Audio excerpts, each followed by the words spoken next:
Hi, I'm Tom Bowling, and one of the great things about working with Pioneer Imports and Wholesale is they produce these amazing catalogs, and this happens to be the spring and summer from 2020. And what I really like about this is when you go through, you can eye the collections as they have determined them for us. And you know, they've taken a lot of the think away from what we have to do, which is great because now all I have to do is really concentrate on what there is and the components that are available to me as a designer. Now, the other really cool thing about this is that they term and give each one of the collections a name. So that's exactly how I'm going to do. I'm going to design in a collection. So we're going to set that aside for just a minute. And in a previous video that you might have seen, we talked about how to set the foundation of the arrangement that we're going to work on. Now, I'm going to tilt this forward so you can see that I have actually lined this beautiful bowl from Accent Decor with a little bit of tape. And I've used an industrial tape like this. And what that's going to do is actually give me a good surface to glue onto. Number one, it protects the integrity of the container. Number two, it's a porous material. The tape is porous. And so when I glue my floral foam in here, it grabs on and helps hold that. Now, again, we talked about multiple different kinds of floral foams that we can use, and we know we don't want to use the wettable foam because that's just going to disintegrate on us. The dry foam is good, but in this case where I have such a limited amount of surface foam to actually get all my stems into, I'm going to choose to use a styrofoam, which is a lot more dense as far as the composition is concerned. I am going to go ahead and still glue the styrofoam in place using my pan glue. And actually the contact points are really only four. It's the corners, which I have beveled, and I'm going to put those in place, hold that in while that glue sets for just a quick minute, and that way it'll allow a good foundation. Now, once I get that in place, and I'm going to hold that for just a second, I'm going to add my moss material in here. And this is the Bellum moss that I've chosen to use that has a beautiful coloration to it. As you can see, that kind of a rose color. And that rose is actually making a strong comeback. All those cosmetic colors that we thought of that were, once with us. At one point we called it Dusty Rose, for those of you that have been in the business for long, Dusty Rose and Wedgwood Blue. Well, guess what? The rose is back because it pairs so well with interiors as well as when we're doing bouquet work and we're doing fashion, especially in bridal work.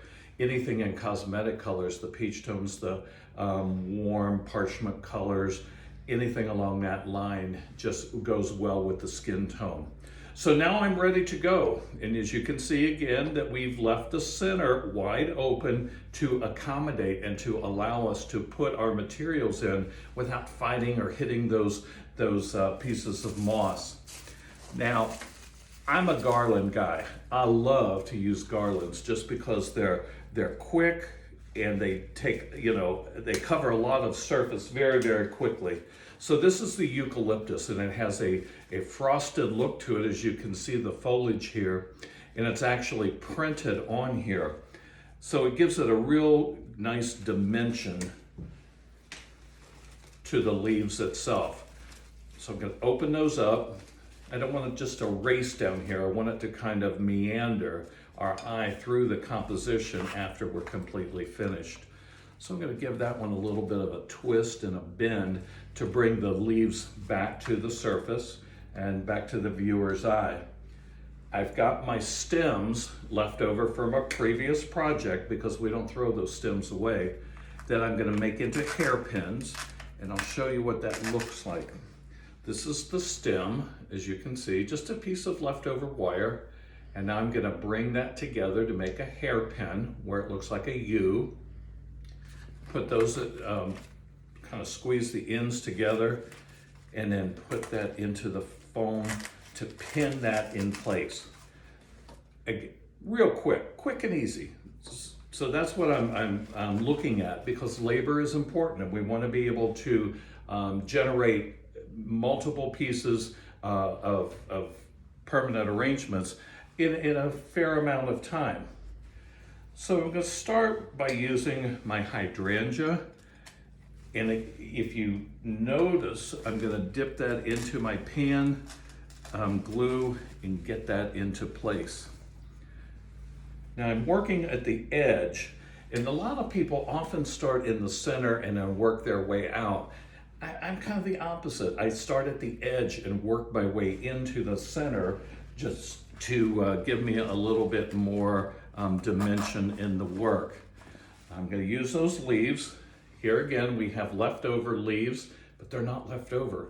We're going to hairpin that stem, and wherever that eucalyptus didn't quite cover the foam, I'm going to use those hydrangea leaves and bring those into the composition itself. I'll tuck that underneath there. And I have one more, so I've grouped two. Now I'm going to put the third one on the opposite side, and that way it'll bring your eye through the composition after we're all finished. So let me tilt that up just so you can get an idea. 1, 2, space, 1. All right, looking pretty good. And as you can tell, I'm going to do more of an elongated presentation here, which would be great on a dining room table or a sofa table, something along that line, where the form, the shape of the arrangement, the form follows the function. So it's mirroring to put down where I want it to go, where it's going to be displayed, helps me decide how I want to actually create the shape here.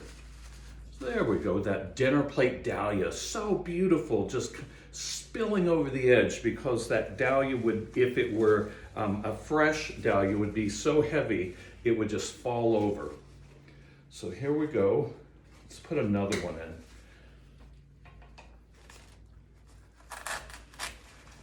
And you'll notice that when I use a large flower like this, think of it like your hand. It's inviting your eye into the composition. It's a flat flower. If I would have put it in this way, it would stop your eye and not want you to come in. But I'm terracing these flowers in, so it again invites your eye into the total composition here. All right, let's add a little bit more of this parchment color. Oh, but before I do that, you know what?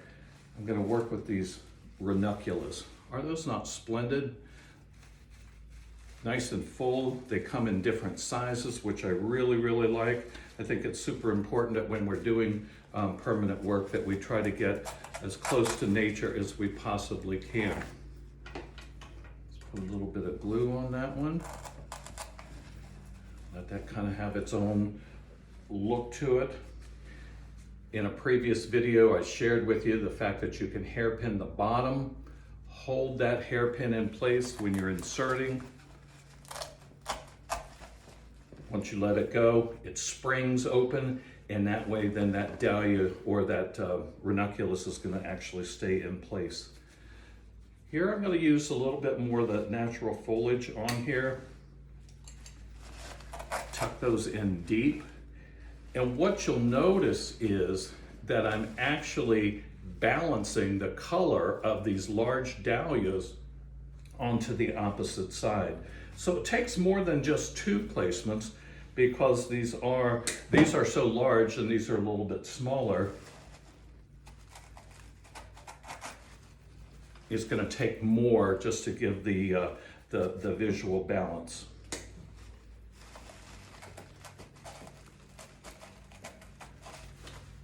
Hitting one of the foliages. There we go.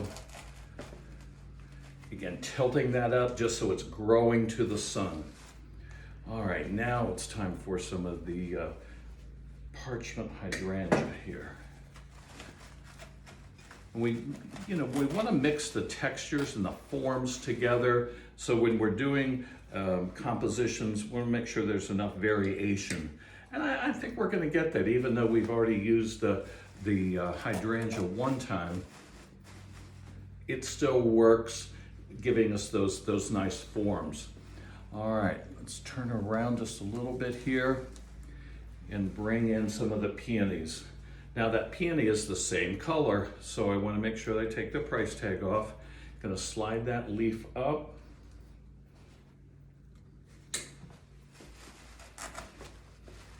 It's really, it's a exploration of color and balance of forms and textures is really what I'm being sensitive to here. Ooh, that's a nice little stem for later, so I'm going to hang on to that one.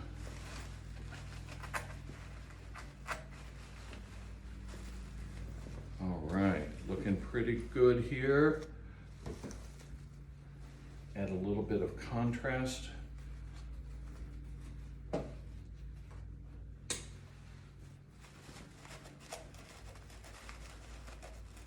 And I'm moving that foliage out of the way to get my insertion in there.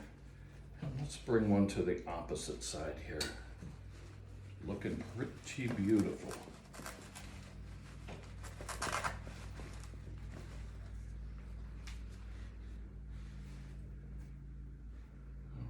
So I'm going to bend that, hairpin that stem, a little bit of glue onto the base,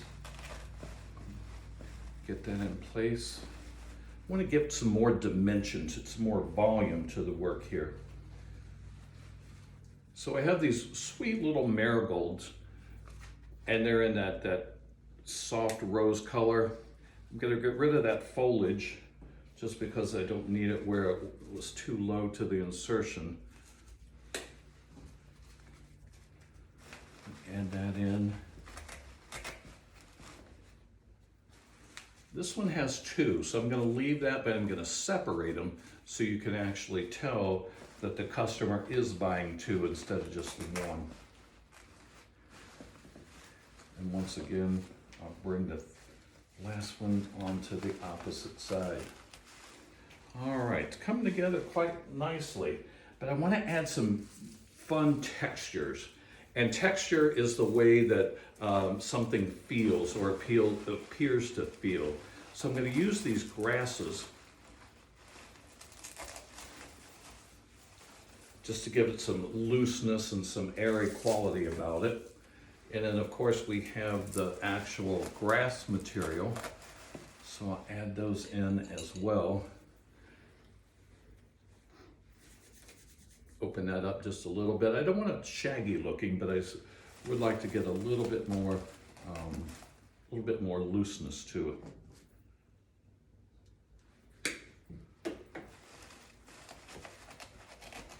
Now kind of bump that Dahlia, so let's put it back.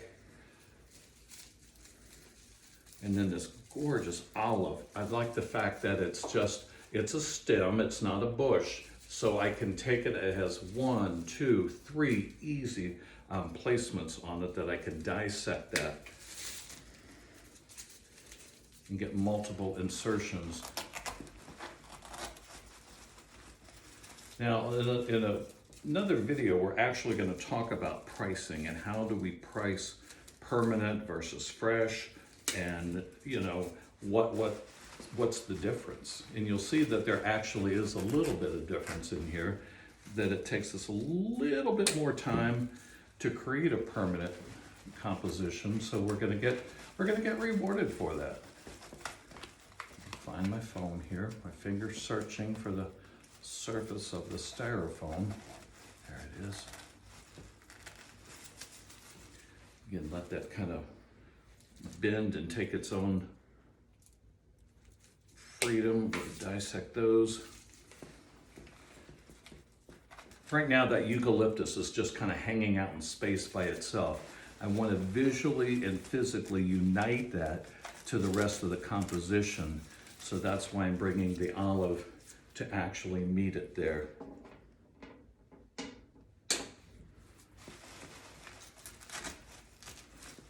Much better, much better. Now it has a relationship. It pulls into the composition as we turn and explore. Okay, that one needs to change its face.